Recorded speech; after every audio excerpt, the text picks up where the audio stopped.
Avant de commencer la vidéo, je tenais à vous dire qu'on a ouvert un nouveau Discord. Rejoignez-nous sur Discord, il y a une ambiance de malade. Il y a aussi des abonnés qui sont aussi des jeunes youtubeurs qui prennent la parole. Ils sont les bienvenus pour participer à des lives. On discute théorie, volonté du feu, on parle de Dragon Ball, de One Piece, de plein d'autres mangas. Discord, c'est le feu les amis, rejoignez-nous, le lien est en description. Yo Bakayalo Konoyalo, review de l'épisode 13 de Dragon Quest Dai no Daiboken et les amis, on a affaire au meilleur épisode depuis le début de l'animé. Non franchement, il y avait du drama, il y avait de l'action, il y avait de l'épicness et parmi tout, il y avait de la volonté. Oui, la même volonté que dans One Piece. Oui, la volonté d'Oden. Aïe aïe aïe, si vous suivez pas One Piece, vous pouvez pas savoir de quoi je parle, mais bon, regardons ensemble l'épisode 13. Et début d'épisode, Yunkel qui s'était pris un éclair dans la tronche, le mec il se relève, boum, patata pop, il paralyse Dai et blow discret direct. Dai qui se fait transpercer, t'as le sang qui gicle, waouh. Quel début d'épisode, ça commence super fort. Ah mais le Yunkel il blague pas. Le mec il s'est pris une attaque tonnerre, mais il se relève comme si de rien n'était. Et son attaque blow discret, c'est d'une violence, aïe aïe aïe. Pour moi, là, ça a l'air d'être encore plus puissant qu'un Avant Slash. On dirait le Bloody Scred, il peut tout transpercer, il peut tout traverser. Enfin bref, Mam qui arrive, et là, c'est la révélation. Elle ramène un coquillage, en fait c'est un enregistrement audio de Balthos, et les amis, c'est un truc de ouf. Je comprends pourquoi, en fait, Yunkel n'avait pas vu la scène. C'est parce que c'était pas Avan le meurtrier de son père, c'était Adlar. Mais cette scène, quand Avan qui bat Balthos, qui voit le collier qu'il porte et qu'il s'arrête, je me suis dit waouh, quelle grandeur d'esprit ce Avan. Il épargne son ennemi parce qu'il voit le collier. Mais ça, c'est la volonté du feu. Mais je reconnais cette volonté du feu qu'a Naruto contre Obito ou contre Pain quand il les épargne au final. Il leur tend la main parce qu'il sait qu'ils peuvent revenir. Et c'est ça la marque des grands héros. Ils sont pas là juste pour taper les gens, non. Ils sont là pour protéger les gens. Il y a de la bienveillance chez eux, c'est un peu comme leur famille, leur village.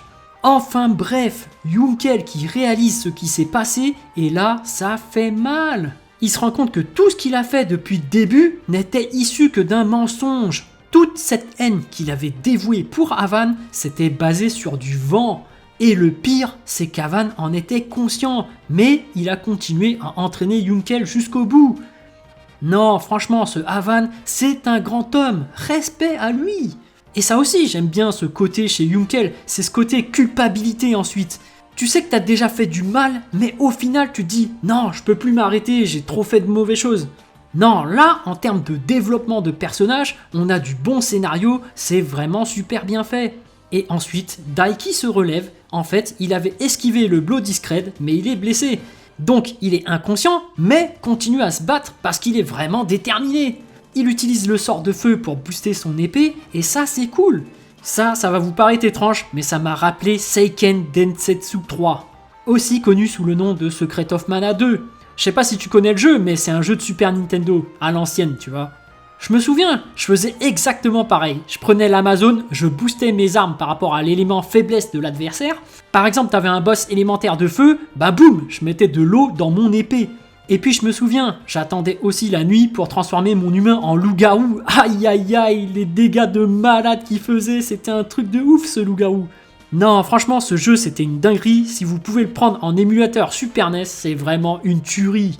Enfin bref, Dai qui a une épée en feu, en un coup il arrive à déglinguer l'armure de Yunkel. Je me suis dit, ah ouais quand même, l'armure c'est devenu du flanc. Surtout qu'après, Yunkel part les coups d'épée avec son épée. Je me suis dit, mais attends, si son armure se détruit comme ça, son épée aussi devrait se détruire. Parce que finalement, c'est le même métal normalement.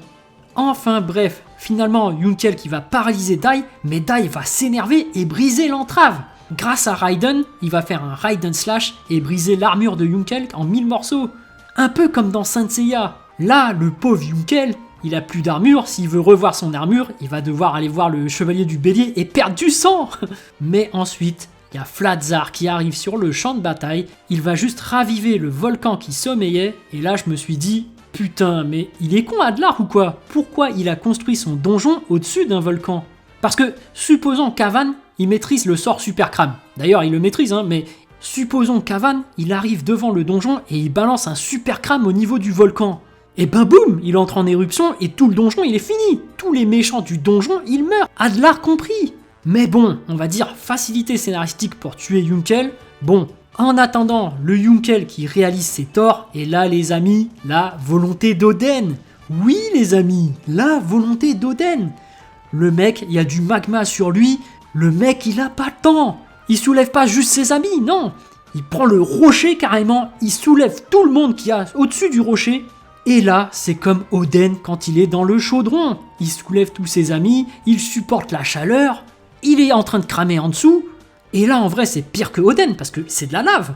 Yunkel, en fait, il est en train de fondre. Mais le mec, il a tellement la volonté d'Oden qu'il arrive tout de même à balancer Dai et les autres en dehors de la zone. Non, franchement, bravo. J'ai même de la peine pour lui parce que le mec, finalement, il est mort. Il a été manipulé du début à la fin.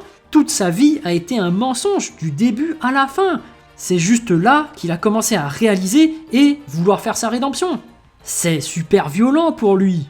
Enfin bref, pour moi, c'était le meilleur épisode depuis le début de la série. Avec de l'action, de l'histoire, de l'épicness, mais que demande le peuple? Que demande le peuple? Même le rythme, les musiques, tout ça j'ai adoré.